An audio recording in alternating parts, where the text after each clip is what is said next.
Novel غازق از ماہرہ زینب خان، جون 2018۔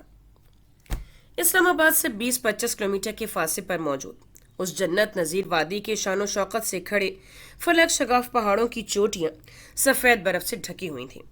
دور تک پھیلی ہریالی اور آبشاروں کو دیکھ کر وہ وادی جنت کا ایک حسین ٹکڑا ہی معلوم ہوتی تھی، جہاں گزرتا ہوا پانی میٹھے گیت کی طرح شور کرتا ہوا سا تھا۔ ہواؤں کی سرمستی میں جھومتے رنگ برنگے ہر طرح کے پھولوں کی چھب ہی نرالی تھی۔ اس خوبصورت پہاڑی علاقے میں ایک قدیم طرز کی بڑی سی حویلی اپنی پوری شان و شوکت کے ساتھ کھڑی الگ ہی سحرسا اس ماحول میں پھونک رہی تھی۔ جانے کتنے ہی راز اپنے اندر دفن کیے، کتنی ہی کہانیوں کی رازدار تھی۔ شہر کی رونقوں سے دور اس گھر کا جس کا بڑا سا آئینی دروازہ چوپٹ کھولا تھا، ہر سو خوشی کا سما تھا۔ اولین چاند کے دن تھے، ہر طرف اندھیرا اور خاموشی کا راز تھا، لیکن برقی کمکموں اور روشنی سے جگمگ کرتی سات دین حویلی دور سے ہی جگمگاتی ساری توجہ اپنی جانب مبذول کر رہی تھی۔ وہاں تو مانو ایک جشن کا سما تھا، خوشی کے شادیانے بجائے جا رہے تھے۔ وہاں موجود ہر شخص کے چہرے پر خوشی اور مسرت کے رنگ تھے۔ کئی مرلے پر پھیلی حویلی کے اطراف میں عام دنوں میں جو جگہ خالی پڑی رہتی تھی، وہاں گاڑیوں کی ایک بڑی قطار موجود تھی۔ کافی بڑی تعداد میں وہاں مہمان مدعو تھے۔ باہر کی طرح اندر کا ماحول بھی کافی شوق سا تھا۔ بڑے سے لاؤنج کو گیندے کے پھولوں سے سجایا گیا تھا۔ لکڑی کا بڑا سا جھولا بھی پھولوں سے لدا تھا۔ ملازمین مستعدی سے کام نپٹاتے پھر رہے تھے، وہیں ساری لڑکیاں لاؤنج میں ہی ڈھولک سنبھالے شادی کے گیت گانے میں مصروف تھیں۔ کسی کام سے اندر آتے سالار غازی نے جب وہ ماحول دیکھا تو ایک مسکراہٹ نے اس کے لبوں کا احاطہ کیا تھا۔ اس نے صرف ایک نظر ہی لکڑی کے منقش جھولے پر موجود اس وجود کو دیکھا تھا جس نے مائیوں کا زرد لنگ زیب تنگ کر رکھا تھا۔ وہ باوجود کوشش کے اس کا لمبے سے گھونگھٹ میں چھپا چہرہ دیکھنے میں ناکام رہا تھا۔ سالار بیٹا، اب تم بھی جلدی سے آ جاؤ رسم کے لیے، پہلے ہی کافی دیر ہو چکی ہے۔ ہمنا چاچی نے اسے دوبارہ باہر کی جانب جاتا دیکھا تو اسے روک کر کہا، بس 2 منٹ چاچی، ابھی آ رہا ہوں۔ وہ ان سے کہہ کر باہر فالس کے پاس آیا تھا تاکہ اسے ٹیرس کی لائٹ صحیح کروانے کے لیے بھیج سکے، لیکن تمام مرد حضرات کو اس نے دروازے کی جانب کھڑے دیکھا تو تعجب میں گھرے اس نے وہیں قدم بڑھا دیے۔ بڑا سا آئینی دروازہ چوپٹ کھلا تھا، جہاں بالکل سامنے 2 پولیس کی گاڑیاں کھڑی تھیں۔ سادین حویلی کے دروازے پر پولیس کی آمد وہاں موجود ہر شخص کو حیرانی میں مبتلا کر گئی تھی۔ کیسے آنا ہوا ہے سچو صاحب؟ وجاہت تایا نے لہجے کی ناگواری کو چھپانے کی قطعی کوئی کوشش نہیں کی تھی۔ میں معذرت خواہ ہوں وجاہت صاحب، اس موقع پر آپ کے در پر آنا پڑا، لیکن بات ہی کچھ ایسی تھی کہ ہمیں مجبوراً آنا پڑا۔ آپ کھل کر بتائیں اپنے یہاں آنے کی وجہ، چھوٹے تایا بھی سنجیدگی سے پوچھا۔ مہمانوں کی توجہ بھی اسی جانب تھی۔ اصل میں میرے پاس FIR درج کروائی گئی تھی کہ سادین حویلی میں ریشام ضمیر غازی کی زبردستی شادی کروائی جا رہی ہے۔ وہ الفاظ وہاں موجود ہر شخص کو الجھانے کے ساتھ ساتھ غصہ دلا گئے تھے۔ آپ کا دماغ تو ٹھیک ہے؟ یہ کیا فضول بات کر رہے ہیں آپ؟ حویلی کی بیٹی کا نام ایک پولیس والے کی زبان پر سب کو ہی تیز دلا گیا تھا۔ ہماری بیٹی کی شادی اس کی مرضی و منشا سے ہو رہی ہے۔ کس نے FIR درج کروائی ہے، نام بتائیں گے آپ؟ سالار کا انداز سخت ناگوار تھا۔ جی بالکل، SHO اس کی جانب دیکھ کر پوچھا۔ یہ FIR ریشام ضمیر غازی کے شوہر نے درج کروائی ہے۔ میرے پاس کورٹ کا نوٹس بھی موجود ہے۔ آپ کسی کی منکوحہ کا زبردستی نکاح کروائیں گے تو مجھے مجبوراً آپ کو اریسٹ کرنا پڑے گا۔ وہ کوئی الفاظ تھے یا پگھلا ہوا سیسا جو وہاں موجود ہر شخص کی سماعتوں میں انڈیلا گیا تھا؟ 3 مہینے پہلے، مارچ 2018۔ سادین حویلی میں معمول کے جیسا صبح کا آغاز ہو چکا تھا۔ کئی مربع زمین پر پھیلی ہوئی اس حویلی کی شان ہی نرالی تھی۔ اس کے در و دیوار سے صاف معلوم ہوتا تھا کہ یہ کتنی قدیم ہے۔ اس حویلی کے سربراہ سعادت غازی اپنے 3 بیٹوں اور ایک بیٹی کے ساتھ وہاں خوشحال زندگی گزار رہے تھے، جہاں اب ان کی اولاد نے بھی پروان چڑھ رہی تھی۔ حویلی جتنی قدیم تھی اتنی ہی زیادہ خوبصورت بھی تھی۔ سعادت غازی کے بڑے بیٹے وجاہت غازی اور سفینہ کے 2 ہی بچے تھے، سالار غازی اور عبیر غازی۔ ان سے چھوٹے وہاج اور ہمنا غازی کی 2 اولادیں تھیں، بریزے اور فاز، اور سب سے چھوٹے بیٹے ضمیر غازی اور زاریہ غازی کی ایک ہی بیٹی تھی، ریشام ضمیر غازی، جو بریزے اور عاشر کی ہم عمر تھی۔ سعادت غازی کی ایک ہی بیٹی تھی رائمہ مرزا، جو شوہر کی وفات کے بعد اپنے اکلوتے بیٹے عاشر کے ساتھ وہیں رہائش پذیر تھی۔ چہرے تک بلینکٹ اوڑھے وہ گہری نیند کے زیر اثر تھی۔ کسی نے کھڑکیوں پر سے پردے کھسکا کر ساری لائٹس بھی روشن کر کے اس کے چہرے سے بلینکٹ کھینچ دی تھی۔ یار مما، نیند خراب ہونے پر اس نے ناراضگی سے جھنجھلاتے ہوئے کروٹ بدل لی تھی۔ براؤن چاکلیٹی بال تکیے پر بکھرے ہوئے تھے۔ ساری رات تم موویز اور ڈرامے دکھتی رہتی ہو، پھر صبح اٹھنے میں تمہیں غصہ آتا ہے۔ اٹھو فوراً، 9 بجنے والے ہیں، ناشتے کی ٹیبل لگ رہی ہے۔ میں بعد میں کر لوں گی۔ بریزے، دماغ نہ خراب کرو میرا۔ ناشتے کی میز پر حویلی کے ہر فرد کی موجودگی لازمی ہے، اور یہ بات روز روز باور کروانے کی ضرورت نہیں ہے مجھے۔ 9 بجے کون ناشتہ کرتا ہے؟ وہ جھنجھلاتے ہوئے اٹھ بیٹھی تھی۔ بریزے کو اس طرح سے اٹھانے کا حملہ غازی کا یہ روز کا معمول تھا۔ حویلی کے باقی بچے وقت پر اٹھ جانے کے عادی تھے، کیونکہ انہیں یونیورسٹیز اور آفس کے لیے نکلنا ہوتا تھا، لیکن بریزے کی ایسی کوئی مجبوری نہیں تھی۔ گریجویشن کے بعد وہ اپنی مرضی سے پڑھائی کو خیر بات کہہ چکی تھی۔ حویلی میں بھی اس کی کوئی خاص مصروفیت نہیں تھی۔ کام کرنے کو بھی 100 ملازم ہمہ وقت حاضر رہتے تھے۔ ایسے میں وہ یا تو اپنے فون پر مصروف پائی جاتی تھی، یا پھر ڈرامے اور موویز دیکھتے ہوئے، جہاں پوری حویلی میں 11 بجے ہی اندھیرے کے سائے پھیل جاتے تھے اور گہری رات اپنا ڈیرا جما لیتی تھی۔ ایسے میں بریز غازی کے کمرے میں فجر سے ذرا پہلے تک ان لارج اسکرین روشن رہتی تھی، اسی لیے پھر 9 بجے ناشتے کے لیے اٹھتے ہوئے اسے چڑچڑاہٹ اور ازحد بیزاری ہوتی تھی۔ زیادہ تر وہ ناشتے کے بعد دوبارہ سو جایا کرتی تھی، اور پھر دوپہر کے 2 بجے اس کی ٹھیک سے صبح ہوتی تھی۔ ہمنا غازی روزانہ کی طرح اسے سناواتے سناتے ہوئے ساتھ ہی ساتھ اس کا بکھرا کمرہ بھی سمیٹ کر جا چکی تھی۔ جب تک اس نے فریش ہو کر سمپل سا رائل بلو کلر کا سوٹ پہن کر گیلے بالوں کو اچھے سے خشک کر دوپٹہ سر پر اوڑھتے ہوئے سینٹر میں ایک ہیئر پن لگا لی تھی۔ دوپٹہ سر پر اوڑھے بغیر اسے کمرے سے باہر نکلنے کی اجازت نہیں تھی۔ اسے دوپٹے سے کوئی مسئلہ نہیں تھا، لیکن جب وہ سر پر ٹکنے کے بجائے پھسل کر نیچے جا گرتا تھا، تب اسے حویلی کی خواتین کی طرف سے سخت ناگوار اور تیز نگاہوں کا سامنا کرنا پڑتا تھا، جس کا حال اس نے یہی نکالا تھا کہ اب وہ لازمی اسے پن اپ کر لیا کرتی تھی۔ اونچی آواز میں سلام کرتے ہوئے وہ ڈائننگ روم میں داخل ہوئی، جہاں وسیع ٹیبل کے گرد ساری فیملی موجود تھی۔ سب کی پسند کے مطابق میز پر پرتکلف سا مختلف قسم کا ناشتہ چنا گیا تھا۔ صرف چند گھنٹوں کی نیند لینے کی وجہ سے اس کی آنکھوں میں ابھی بھی خماری سی تھی۔ کرسی گھسیٹ کر بیٹھتے ہوئے اس نے ناشتے کے نام پر صرف کیٹل میں سے چائے کپ میں نکال کر اپنے سامنے رکھا تھا۔ وہ انتظار میں تھی کہ کب یہاں سب اٹھ کر اپنے کام پر جائے تو وہ بھی جھٹ اپنے کمرے میں بھاگے اور دوبارہ سے سو جائے۔ کونیا میز پر ٹکائے وہ دونوں ہاتھوں میں کپ پکڑے چھوٹے چھوٹے سپ لیتے ہوئے سب کو ہی باری باری دیکھ رہی تھی۔ وسیع ڈائننگ ہال میں لمبی سی میز کے گرد کافی ساری کرسیاں پڑی تھیں، جہاں ایک ایک کر کے حویلی کے مکین اپنی نشست سنبھالنے لگے تھے۔ ملازمین کی ایک فوج ہونے کے باوجود بھی کھانا اور ناشتے کی ذمہ داری گھر کی خواتین پر ہی تھی۔ حویلی کے بڑے بیٹے ابیر غازی کی شادی کی تیاریاں زور و شور سے جاری تھیں، جس سے ایک الگ ہی چہل پہل کا سما بندھا ہوا تھا۔ کراچی والی فیکٹری کی کیا صورتحال ہے؟ سربراہی کرسی پر براجمان سعادت غازی نے اپنی دائیں طرف بیٹھے بڑے بیٹے وجاہت غازی سے استفسار کیا۔ سالار سے بات ہوئی تھی میری، آرڈر تقریباً مکمل ہے، کچھ دن تک لاہور ڈیلیوری بھی ہو جائے گی۔ انہیں ناشتہ کرتے ہوئے سرسری سے انداز میں جواب دیا۔ سالار کب تک آنے کا کہہ رہا ہے؟ لاڈلے پوتے کی کمی کافی محسوس ہو رہی تھی انہیں۔ 1-2 دن تک کا کہہ رہا تھا۔ لاہور والے آرڈر کے بعد ملتان برانچ پر وزٹ کرنے کا ارادہ تھا اس کا، لیکن میں نے فی الحال منع کر دیا ہے۔ ابیر کی شادی کے بعد ہی جانے کا کہا ہے میں نے۔ چائے کے گھونٹ بھرتے ہوئے انہوں نے تفصیل سے ذکر کیا۔ ان دونوں کی آوازوں کے علاوہ وہاں کسی تیسرے فرد کی آواز نہیں گونج رہی تھی۔ اور یوسف، اسے واپس بھیجنے کے لیے کہا تم نے؟ جی، کہہ دیا تھا میں نے اسے۔ اس کے بغیر تو سارے ہی کام ادھورے پڑے ہیں۔ وہ کہتے ہوئے چیئر کھسکا کر اٹھ کھڑے ہوئے تھے۔ روزانہ ناشتے کی ٹیبل پر ان باپ بیٹے کی یہ ہلکی پھلکی سی باتیں معمول کا حصہ تھیں۔ باقی سب خاموشی سے ناشتہ کرنے کے ساتھ ان کی یہ معمول کی باتیں سننے کے عادی تھے۔ اتوار ہونے کی وجہ سے صبح سویرے سے فٹ بال میچ کے لیے نکلا ہوا وہ دن ڈھلنے کے بعد لوٹا تھا۔ مغرب کا وقت ہونے لگا تھا۔ سارا دن آگ برسانے کے بعد جاتے سمے شاہ آفتاب کا غصہ کچھ کم ہوا تو اس کی تپش میں بھی کمی واقع ہوئی۔ شام کے ٹھنڈے سائز 2 منزلہ بنگلے کی دیواروں پر ڈھلنے لگے تھے، جو اسلام آباد کے پوش علاقے DHA میں جدید طرز پر بنا ہوا تھا۔ بھائی کو کیا ہوا ہے؟ بازو سے پیشانی پر آیا پسینہ پونچھتے ہوئے کچن میں آ کر اسے ناسمجھی سے استفسار کیا۔ उसकी उजली साफ रंगत धूप की तमाज़त से सुर्ख पड़ी हुई थी। जब लाउंज में किसी गहरी सोच में बैठे फरमान दुरानी को उसने सलाम किया तो खिलाफ मामूल उन्होंने महज सर के इशारे से जवाब दिया था।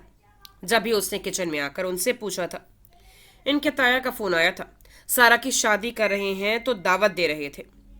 ईशा बताना नहीं चाहती थी लेकिन फिर भी कह गई, इस तरह से दावत दी जाती है क्या? बंदा घर पर आए, कार्ड दे, तरीके से बोलकर जाए तो समझ में भी आता है। सिर्फ फोन करके कह देना कि शादी कर रहे हैं, आ जाओ, सिर्फ सर से बोझ उतारने वाली बात है। चाय बनाते दाइम ने बुड़बुड़ाते हुए अपना ख्याल जाहिर किया। और शादी में सिर्फ 2 दिन बाकी हैं, अब उन्हें ख्याल आया इनवाइट करने का। उससे मजीद बात जारी रखते हुए कहा, भाई को जाना चाहिए, इनवाइट तो किया है ना उन्होंने। फ्रिज से पानी की बोतल निकालते हुए कहा, उन्होंने मना कर दिया है। ईशा ने मसरूफ अंदाज में कहा, क्यों? उसने हैरानगी से पूछा, जानते तो हो तुम्हारे बगैर कहीं जाते हैं क्या वो? टेबल पर पड़ा ग्रोसरी का सामान शॉपर से निकालते हुए वो जताते हुए बोली, मैं बात करता हूं उनसे। रहने दो यार यान, रहने दो दारियान, हमारा वहां जाना वैसे भी किसी को खास पसंद नहीं आएगा। और फिर उन्होंने झूठे मुंह ही फोन किया था, कोई जरूरत नहीं मैं वहां जाने की। ईशा ने हतमी अंदाज में कहा, कोशिश कीजिएगा भाई ना ही माने। सच पूछे तो मुझे वो मगरूर लोग बिल्कुल भी नहीं पसंद। ऐसे नहीं कहते किसी के बारे में। ईशा ने उसे घूरते हुए टोका, जो जैसा है उसके बारे में वैसा ही कहेंगे ना। दाइम ने उससे राय मांगी तो वो नफी में सर हिलाते हुए लाउंज में आ गया, जहां वो टीवी स्क्रीन की जाने मुतवज्जे थे, जहां कोई स्पोर्ट्स चैनल लगा था। आपसे कुछ बात करनी थी भाई, वो उनके सामने विराजमान होते हुए बोला तो उन्होंने रिमोट उठाकर आवाज बंद कर दी। फिर उसकी जानिब मुतवज्जे हुए, जिसके चेहरे पर कुछ तजब्जुब के तासुरात थे। वो जानता था कि उसकी बात सुनकर फरमान का रिएक्शन क्या होगा, इसीलिए वो अल्फाजों को तरतीब देने की कोशिश कर रहा था। मुझे अभी पता चला है कि आपके ताया के घर से कोई इनवाइट आया है। उसकी नीली आंखें झुकी हुई थी, क्योंकि वो फरमान की सर्द निगाहों का सामना नहीं कर सकता था। हम में से कोई वहां नहीं जा रहा है। लेकिन भाई, उससे कुछ कहने की कोशिश की थी लेकिन वो कतियत से उसकी बात काट गए थे। मैंने कह दिया ना कि कोई नहीं जाएगा। आप मेरी वजह से कब तक अपने खूनी रिश्तों से मुंह मोड़े रहेंगे? आप प्लीज भाभी, महद और दाइम के साथ चले जाएं। जिन लोगों को तुम्हारा वजूद नागवार गुजरे, मुझे उनसे कोई रिश्तेदारी नहीं रखनी। वो अपनी जगह ठीक है। आपके ताया मुझे पसंद नहीं करते तो मैं उनके घर कदम नहीं रखूंगा, लेकिन आप तो वहां जा सकते हैं ना।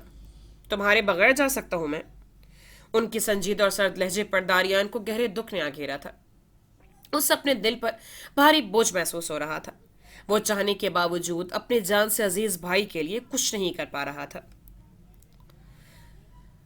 इस वक्त सादेन हवेली के सुर्ख ईंटों वाले बड़े से पोर्च में व्हाइट करोड़ा दाखिल हुई थी, जिसकी ड्राइविंग सीट से उतरने वाले नौवारिद के चेहरे पर थकन साफ दिखाई दे रही थी। पुरानी सी जीन्स पर ब्लैक शर्ट पहने उसने आस्तीनों को कोहनियों तक मोड़ रखा था। उसकी साफ जिल्द पर सुर्खी सी घुली थी। माथे पर बिखरे बालों को उल्टे हाथ से पीछे की जानिब करते हुए उसका इरादा सादत गाजी से मिलने के बाद अपनी इनेक्सी में जाने का था। जब भी कोई उजरत में चलता वहीं आ रहा था। कब से इंतजार कर रही हूं तुम्हारा, जल्दी नहीं आ सकते थे? गुलाबी लिबास पर स्याह चादर को अपने वजूद के गिर्द लपेटे उससे आंखों वाली लड़की के लबो लहजे में मालकाना गुरूर ही था। बैग कंधे पर डाले और फाइल हाथों में पकड़े वो यूनिवर्सिटी के लिए तैयार थी। वैसे तो यूसुफ सिर्फ सालार का खास मुलाजिम था, लेकिन मुलाजमों की एक बड़ी तादाद होने के बावजूद सिर्फ वही था जो हवेली वालियों के लिए काबिल एतबार था। पहले उसके वालिद हमेशा सादत गाजी के जानिसार और वफादार मुलाजिम रहे थे। उनके बाद यह जिम्मेदारी अब यूसुफ ने संभाल ली थी। कहने को तो उसके वालिद सादत गाजी के दूर पार के कजन लगते थे रिश्ते में, लेकिन रुतबे और हैसियत में वो उनसे काफी पीछे थे। उनके बीवी बच्चे भी एक छोटे से गांव में रहते थे। रोजगार की तलाश में जब सादत गाजी से जिक्र किया तो उन्होंने अपने साथी जमीनों के हिसाब किताब के लिए रख लिया, क्योंकि इस वक्त उन्हें भी किसी काबिल एतमाद शख्स की जरूरत थी। जब बच्चे बड़े हुए तो उन्होंने फिर जमीनों के साथ साथ दूसरे काम शुरू करते हुए फैक्ट्रीज पर भी लगा ली, जिसमें अल्लाह ने बरकत भी बहुत डाली थी। उनका कपड़े का कारोबार अब मुल्क के हर शहर तक पहुंच चुका था, जो दिन दुगनी रात चुगनी तरक्की कर रहा था, जिसमें सारी मेहनत सादत गाजी के बेटों और पोतों की ही थी। यूसुफ के वालिद की जिंदगी फिर सादत गाजी के जाती कामों को निपटाते ही गुजर गई थी। उनकी हैसियत मुलाजिम जैसी नहीं थी, लेकिन उससे ज्यादा भी नहीं थी। बीमारी के बायस उन्होंने सादत गाजी से इजाजत लेकर अपनी बाकी मांदा जिंदगी गांव में गुजारने का फैसला करके अपने बेटे यूसुफ को सादेन हवेली भेज दिया था। खामोश सा लिया दिया रहने वाला, हर काम को पूरी जाफिशानी से तकमील देने वाला यूसुफ को फिर सालार ने अपने साथ साथ रखना शुरू कर दिया था। वो उसकी जहानत और ईमानदारी का कायल था, लेकिन हवेली के भी कई काम निपटाना उसी की जिम्मेदारी थी। सबसे बढ़कर तो हवेली की तमाम खवातीन को जहां भी जाना हो उन्हें ले जाने और वापस लाने की जिम्मेदारी सिर्फ उसी की थी। बाकी जो ड्राइवर्स थे वो सिर्फ मर्द हजरात के साथ ही होते थे। रेशाम के एग्जाम्स होने वाले थे। यूसुफ की गैर मौजूदगी में छोटे ताया ही उसे लाते ले जाते थे। आज जब उन्हें यूसुफ की वापसी का इल्म हुआ तो वो भी ऑफिस जल्दी चले गए थे। मैं बड़े साहब से मिल लूं पहले, आप तब तक गाड़ी में वेट कर लें। दोनों हाथ पुश्त पर बांधे वो मुखातिब उससे ही था, लेकिन नजरें अपने जूतों पर थी। वेट करने का टाइम नहीं है, गाड़ी निकालो जल्दी। अगर मैं लेट हो गई तो असाइनमेंट सबमिट नहीं करवा पाऊंगी, और अगर ऐसा हुआ तो उसके जिम्मेदार सिर्फ तुम होगे। उसका अंदाज सख्त था। उसने जो एक बार कह दिया तो बस कह दिया। उसकी मजाल नहीं थी कि वो उसकी बात की नफी कर सकता। जी बेहतर। वो अपनी सारी थकन भुलाए सर को हल्की से जुम्बिश देकर गाड़ी दोबारा बाहर निकालने के लिए मुड़ गया था। अभी ही तो वापस आया था वो कराची से, बेटी उसे पानी तो पी लेने देती। मुलाजमों की इंचार्ज खालदा बुआ ने अफसोस से रेशम को कहा था। गाड़ी में ही पी लेगा बुआ, आप उसकी इतनी फिक्र ना किया करें। आप बस मेरे लिए दुआ करिएगा कि मैं वक्त पर पहुंच जाऊं। वो उजरत में कहती हुई चेहरे के गिर्द चादर से नकाब करती यूसुफ की गाड़ी की जाने पड़ गई थी, जो उसका ही मुंतजर था। असाइनमेंट जमा करवाने की कल लास्ट डेट है, और अबीर भाई की मायो भी, इसीलिए मैं आ जा रही हूँ क्योंकि कल टाइम नहीं मिलेगा। गाड़ी रोड पर आते उसकी खनकती सी आवाज गाड़ी में गूंजी थी, लेकिन यूसुफ की खामोशी पर अब्रू को तिरछा करते हुए वो फिर बोली थी, तुमने बना ली थी अपनी असाइनमेंट? वक्त नहीं मिला। उसके सवाल पर यूसुफ ने सामने विंड स्क्रीन को देखते हुए सपाट से अंदाज में जवाब दिया। जब वो हवेली आया था तो प्राइवेट ग्रेजुएशन कर चुका था। उसकी पढ़ाई की तरफ रुझान देकर सालार ने उसका आगे एडमिशन करवा दिया था। जब रेशाम के साथ ही यूनिवर्सिटी से उसके साथ ही एमबीए कर रहा था। सादत गाजी की जानिब से उन दोनों को ही ये डिग्री सिलेक्ट करने पर ताकीद का सामना करना पड़ा था। यूसुफ की तो वो पढ़ाई के हक में थे ही नहीं कि एक मुलाजिम को पढ़ाने की तुक ही आखिर क्या बनती है। लेकिन यहाँ सालार ने उन्हें यूसुफ के प्राइवेट मास्टर्स करने के लिए कायल कर लिया था। और रही बात रेशाम की, तो वो चाहते थे कि रेशम मेडिकल पढ़े, उनकी नस्ल में कोई एक तो डॉक्टर हो। लेकिन अबीर और सालार का माइंड बिजनेस की तरफ था। बरीजे ने ग्रेजुएशन के बाद ही पढ़ाई को खैरबाद कह दिया था। फास को इलेक्ट्रिकल इंजीनियरिंग में इंटरेस्ट था तो उसने उसी फील्ड को तरजीह दी।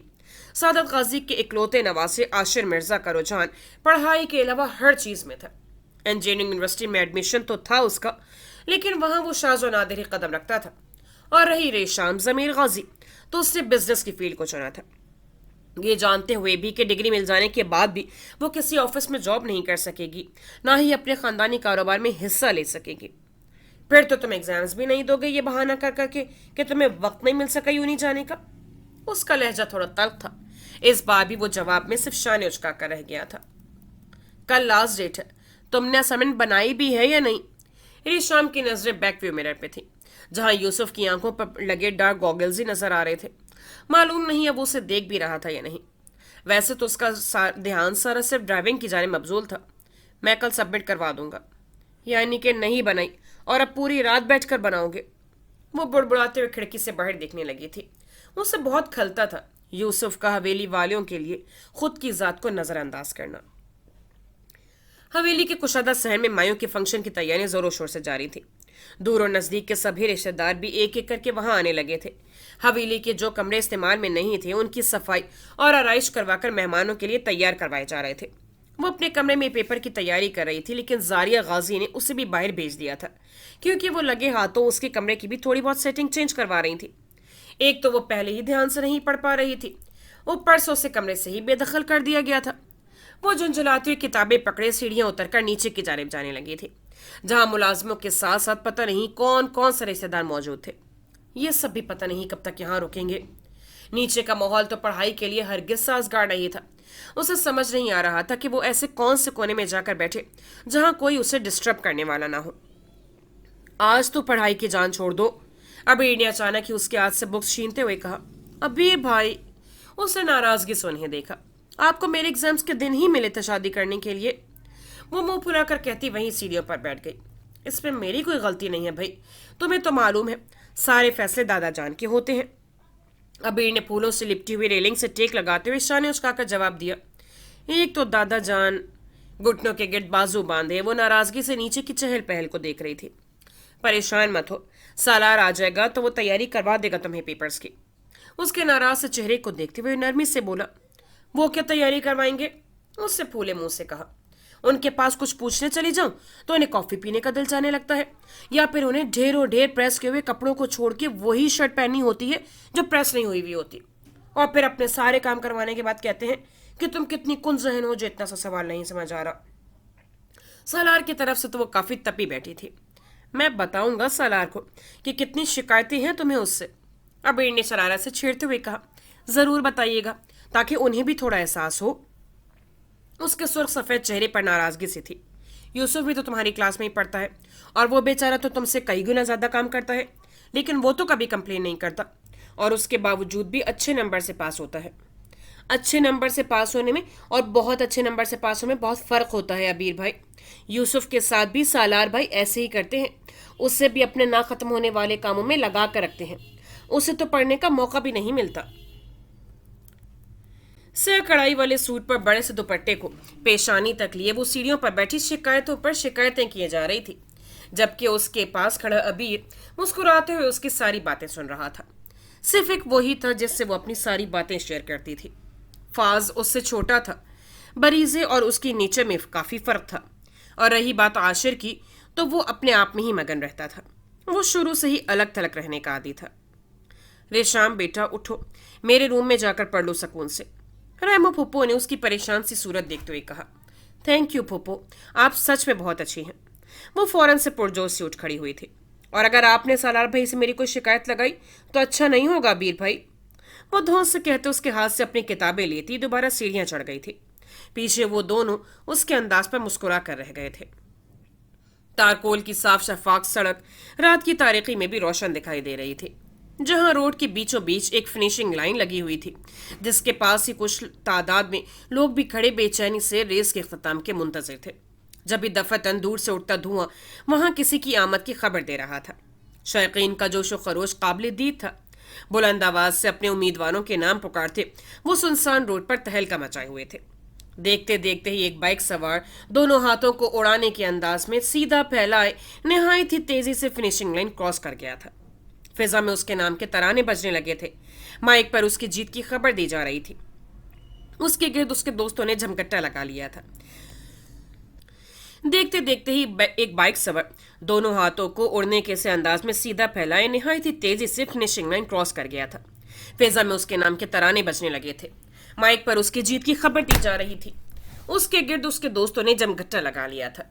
जिसने ग्लव्स उतारने के बाद हेलमेट भी उतार कर अपने बिखरे बालों को उंगलियों से संवारा था। कहा था ना नहीं हारूंगा। आईब्रो को खफीफ सी हरकत देते हुए उसने अपने दोस्त को देखा था।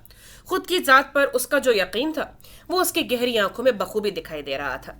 और उसकी मुस्कुराहट, एक बार उसे मुस्कुराते हुए देखने वाले 1000 बार उसके सदके उतारे। आशिर, अबीर भाई की कॉल। एक लड़का उसका फोन पकड़े उसकी स्क्रीन सामने किए बोला। बोतल से पानी पीते हुए वो घूंट उसके हलक में ही अटक गए थे। हाथ की पुश से लब साफ करते हुए वो बाइक से उतरकर अपना फोन लेता एक तरफ आ चुका था। जी अबीर भाई, उसने लहजे को नॉर्मल रखते हुए पूछा। क्या वक्त हो रहा है? उसके सपाट और सर्द लहजे पर आशिर ने सवारी अंदाज में अपने दोस्तों को देखते हुए समी का हाथ पकड़कर उसकी कलाई सामने की। 1:15 है। वो घड़ी देखकर बोला। और तुम मुझसे वादा करके गए थे कि 10 बजे घर पर मौजूद होगे। दादा जान के पास जाऊं मैं फिर? गुस्सा मत करें यार, मैं निकल रहा हूं, बस अभी निकल रहा हूं। बराबर वाली चेयर पर बैठा हुआ उसका मैनेजर मुख्तलिफ फाइल्स पर उसके दस्तखत देने के बाद अब आरामदेह अंदाज में बैठा फोन पर मसरूफ हो चुका था। शादी होने तक कबीर को ऑफिस जाने से मना कर दिया गया था। ऐसे में आदम ही सारे जरूरी और डॉक्यूमेंट्स हवेली ले आता था। मीटिंग्स में भी वो वीडियो लिंक के जरिए ही शरीक हुआ करता था। अबीर सर, आपकी चाय।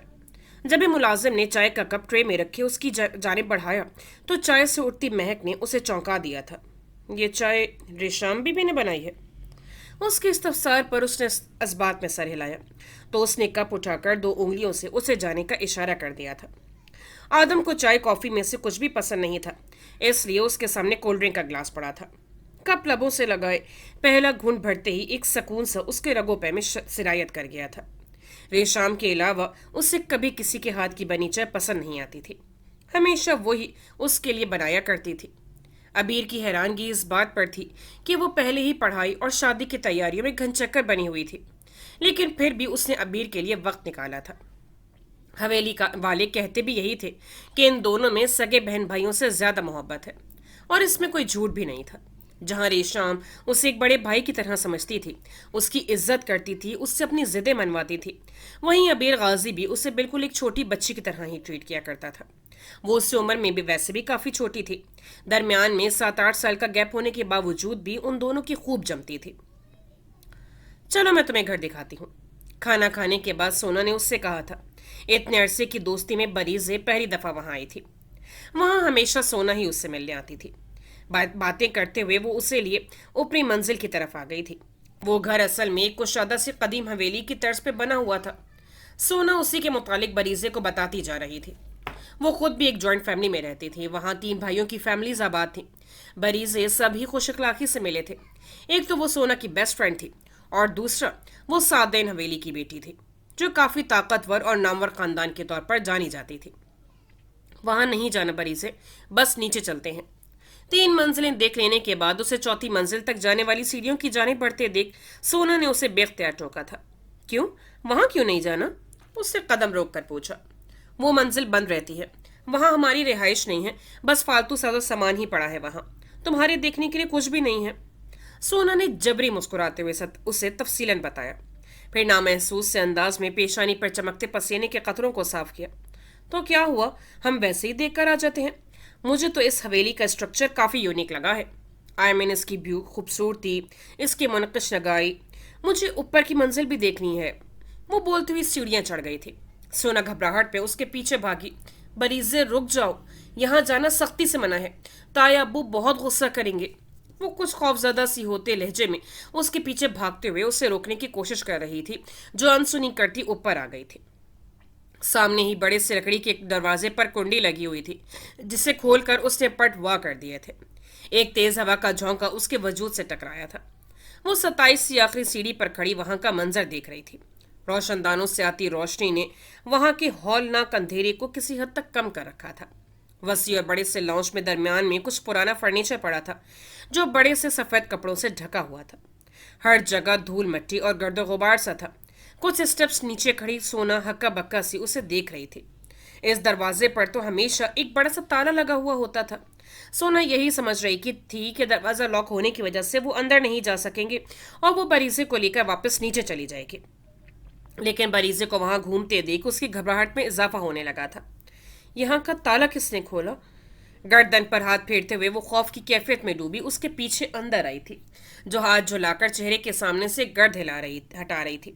साथ ही तायराना सी निगाहें अतराफ में दौड़ा रही थी। इतना प्यारा पोर्शन है, तुम लोग इसे साफ करवा के इस्तेमाल में क्यों नहीं लाते? उसकी आवाज पूरे में गूंजी थी। कुछ वाकयात ऐसे रौनुमा हुए हैं कि इस पोर्शन को सील कर दिया गया था, वरना छोटे चचा की फैमिली यहीं रिहाइश पजीर थी। सील कर दिया गया था? लेकिन मुझे तो दरवाजे पर कोई ताला लगा नजर नहीं आया। पुराने और कदीम से डेकोरेशन पीसेस को देखते हुए उसने हैरानगी का इजहार किया। तुम दोनों यहाँ क्या कर रही हो? बड़े ताया की करख्त सी आवाज पर वो दोनों उछल पड़ी थी। तायब्बू, वो सोना के चेहरे पर हवाइयां उड़ने लगी थी। आवाज गोया हलक में अटक गई थी। तुम्हें पता है ना यहाँ आना सख्ती से मना है, उसके बावजूद तुम यहाँ आई, वो भी बरीजे के साथ। ताला क्यों खोला तुमने यहाँ का? सॉरी अंकल, सोना की इसमें कोई गलती नहीं है। दरवाज़ा मैंने खोला था, मुझे पोर्शन देखना था, लेकिन ताला नहीं लगा हुआ था यहाँ। उसने आहिस्तगी से सफाई पेश की। ताला नहीं लगा था? उन्होंने कुछ हैरानगी से सोना को देखा, जिसने खुश लबों पर जुबान फेरते हुए इस बात में सर हिलाकर उसकी तायद की थी। ताला नहीं लगा हुआ था तायब्बू। नीचे जाओ फौरन। उनके सर्द लहजे में कहने पर सोना ने उसका हाथ पकड़कर नीचे की जानिब दौड़ लगा दी थी। हुआ क्या है, मुझे कुछ तो बताओ सही। उसके साथ खींचे जाते हुए उसने बेचैनी से पूछा। साया है ऊपर, कुछ शयातीन का बसेरा है। हर तरह के तावीज़ दम दूध करके देख लिए हैं, लेकिन कोई भी उन्हें वहां से निकालने में कामयाब नहीं हो सका। कुछ अरसे पहले इस पोर्शन को बंद कर दिया गया था। उस हल के लिए ही तायब्बू शहर गए हुए थे। वहां कोई मौलवी साहब हैं जिनसे मदद लेंगे इस सिलसिले में। वो खौफ के ज़ेर असर बोली। लेकिन वो इतनी जल्दी कैसे वापस आ गए? आखिर में वो खुद कलामी के ऐसे अंदाज में बड़बड़ाई थी। ये क्या बच्चों वाली बात है? मुझे तो वहां कुछ नहीं दिखाई दिया। शुक्र करो कि कुछ नहीं दिखा। अब तुम्हारी वजह से मुझे पूरे घर से डांट सुनने को मिलेगी। मुझे तो कोई यकीन नहीं आ रहा तुम्हारी बात पर। मेरी अम्मी के पास चलो, वही तुम्हें तफसील बताएंगी। बरी से कुछ कहने लगी थी जब ही हाथ में मौजूद फोन वाइब्रेट होने लगा। उसने रोशन स्क्रीन को देखा तो यूसुफ का नाम जगमगा रहा था। यूसुफ आ गया है मुझे लेने। इन जिन्नातों की कहानी सुनने में दोबारा जरूर आऊंगी तुम्हारे पास। कॉल काट कर वो उजरत में बोली। अभी उसका हवेली पहुंचना जरूरी था, जहां तकरीब शुरू होने में ज्यादा वक्त नहीं था। फिर सबसे मिलने के बाद वो बैरूनी सिमत आ गई थी। हवेली से बाहर वो सफेद प्रोडो की ड्राइविंग सीट पर बैठा उसी का मुंतजर था।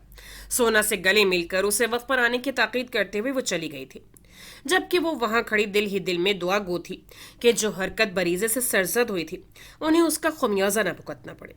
लेकिन वो उस आने वाले वक्त से अनजान थी जिसने बरीजे की जिंदगी को उलट कर रख देना था। कुछ देर पहले धूल मट्टी से भरे उस पोर्शन में एक नागवार सी बू फैली थी। अंधेरे में डूबा हुआ वो पोर्शन काफी हैबतनाक लग रहा था। हर तरफ मकड़ियों के जाले और दूसरे हशरातुल अर्ज की मकीन गाह बना हुआ था। ऐसे में इंतहाई करीह और खौफनाक सी शक्ल वाली वो मखलूक हाथों और पैरों से सीने के बल वहां रेंगती दिखाई दे रही थी, जिसके नोकीले और बड़े दांतों से बदबूदार सी राल टपक रही थी। वो हर जगह बिखरे हुए थे, फर्श पर, दीवारों पर, हत्ता के छत पर भी। उनके बरक्स कोई और भी मौजूद था वहां। इंतहाई सफेद रंगत और स्याह लिबास वाला वो शख्स जो उस मखलूक की निगाहों से ओझल था। वो उसे नहीं देख पा रहे थे, लेकिन वो अपनी सर्द और स्याह आंखों से उन्हें देख रहा था। इससे पहले कि वो वहां जाहिर हो जाता, उसकी समातों में कुछ आवाजें पड़ी थीं, कुछ कदमों की आवाजें जिनका रुख उस पोर्शन की जानिब था, कुछ बातों की आवाजें जो निस्वानी थी। एक की आवाज में कुछ डर खौफ था, जबकि दूसरी आवाज में पुरजोशी थी। उसने दरवाजे को देखा, वो बाहर से बंद था।